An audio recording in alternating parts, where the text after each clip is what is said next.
Assalamualaikum warahmatullahi wabarakatuh. Bismillahirrahmanirrahim. Alhamdulillahi rabbil alamin. Wassalatu wassalamu ala sayyidina Muhammad wa ala alihi wa sahbihi ajma'in.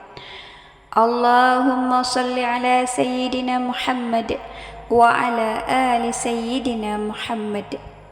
Sahabatku yang dirahmati Allah Subhanahu wa Ta'ala, senang sekali rasanya bisa berjumpa lagi di channel Tazkiyatun Nafs. Semoga dengan menyimak video ini senantiasa Allah memberikan rahmat dalam ketaatan, kesehatan, barakah umur dan bahagia dunia dan akhirat. Semoga yang sakit diberikan kesembuhan, yang rezeki yang sempit dilancarkan, dan yang sedang terlilit hutang semoga Allah melunaskannya. Amin amin ya rabbal alamin.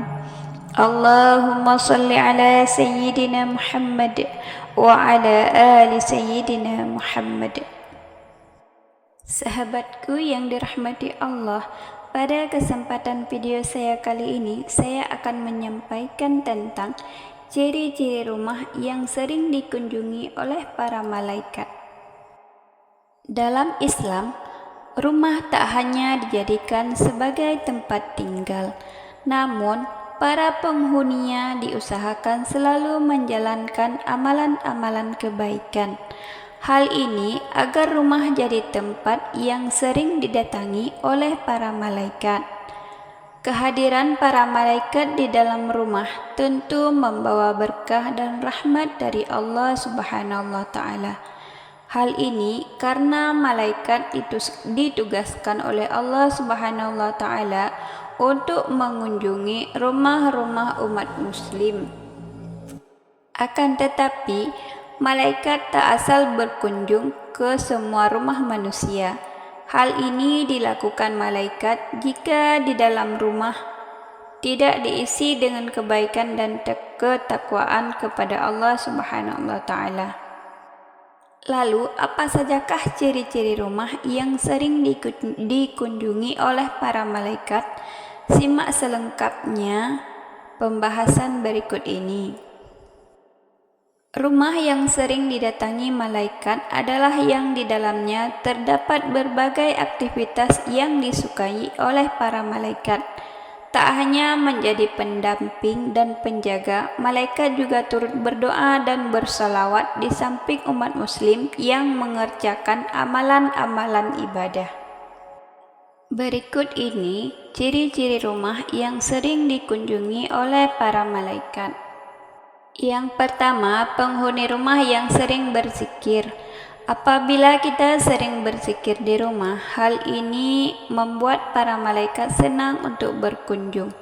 Sebab ketika penghuni rumah berzikir menyebut nama-nama Allah Subhanahu wa Ta'ala, maka para malaikat ikut berkumpul bersamanya.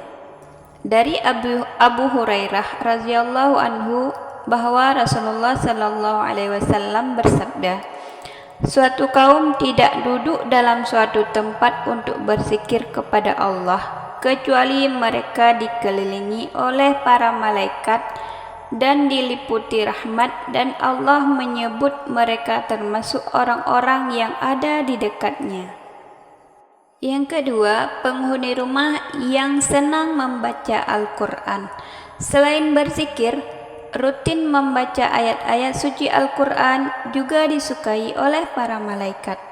Hal ini membuat para malaikat sering berkunjung ke rumah-rumah umat muslim tersebut.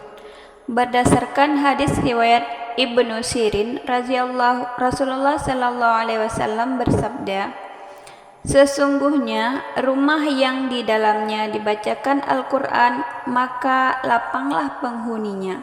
Banyak kebaikannya, malaikat menghadirinya dan setan-setan meninggalkannya.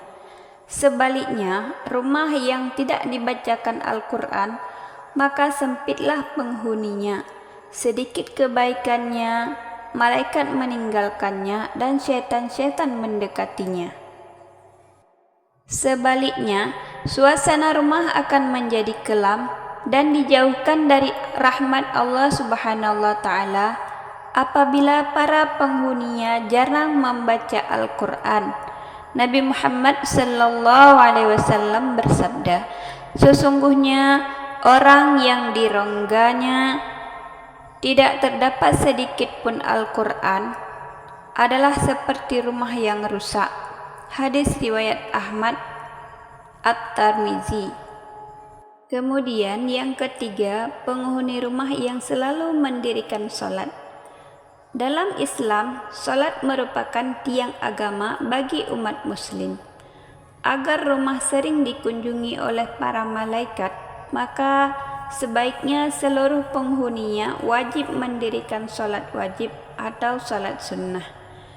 Diriwayatkan dari Aisyah radhiyallahu anha, Rasulullah sallallahu alaihi wasallam bersabda, adalah Rasulullah sallallahu alaihi wasallam salat malam, dan jika hendak salat witir, beliau membangunkan Aisyah dan menyuruhnya untuk salat.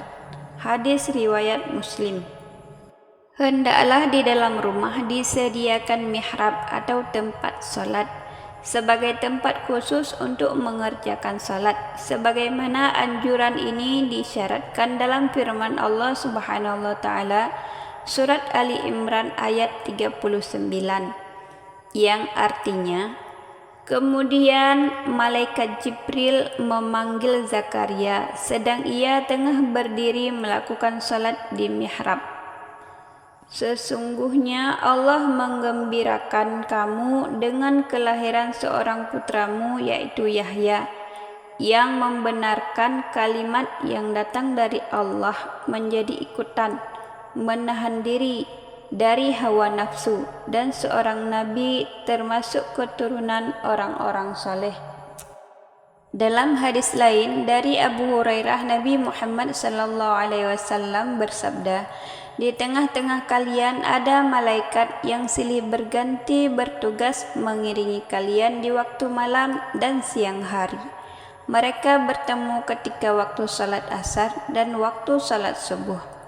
Malaikat yang mengawasi kalian naik ke langit, lantas Allah bertanya kepada mereka, bagaimana kalian meninggalkan hamba-hambaku?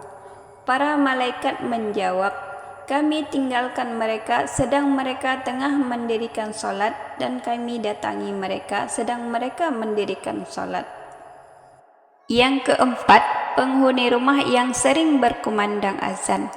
Selain digunakan sebagai pemberitahuan untuk masuknya waktu salat, keutamaan lain dari azan adalah dapat mengusir syaitan dan jin.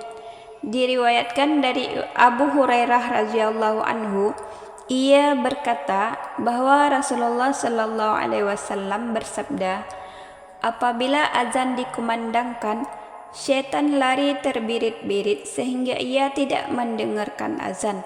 Hadis riwayat Bukhari dan Muslim.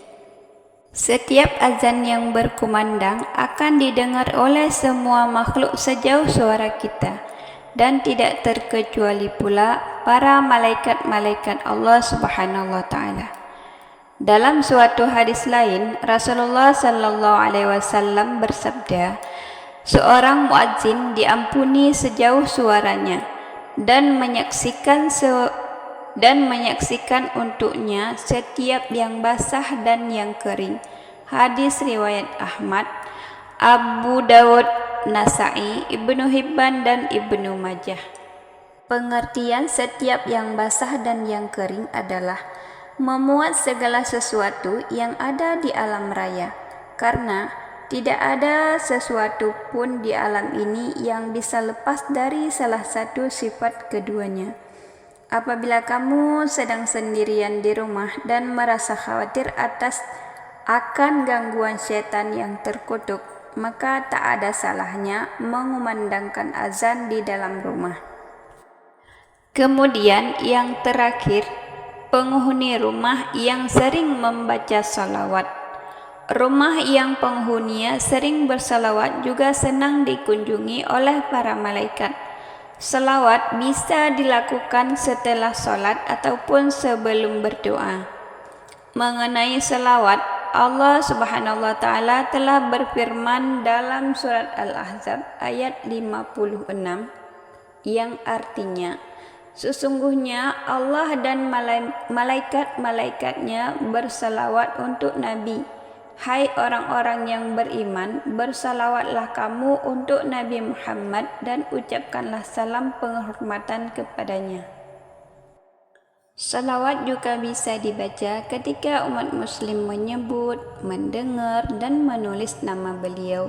Rasulullah Sallallahu Alaihi Wasallam pernah bersabda, celakalah seseorang yang namaku disebut di sisinya, lalu ia tidak bersalawat untukku. Hadis riwayat Tirmizi dan Hakim. Itulah 5 ciri rumah yang sering dikunjungi oleh para malaikat. Mulai sekarang, ayo kita amalkan kebaikan-kebaikan agar rumah kita senantiasa dijaga dan didatangi oleh para malaikat Allah Subhanahu wa taala. Sahabatku yang dirahmati Allah, hanya inilah yang dapat saya sampaikan. Bila ada kata yang salah dalam penyampaian, saya mohon maaf. Wassalamualaikum warahmatullahi wabarakatuh.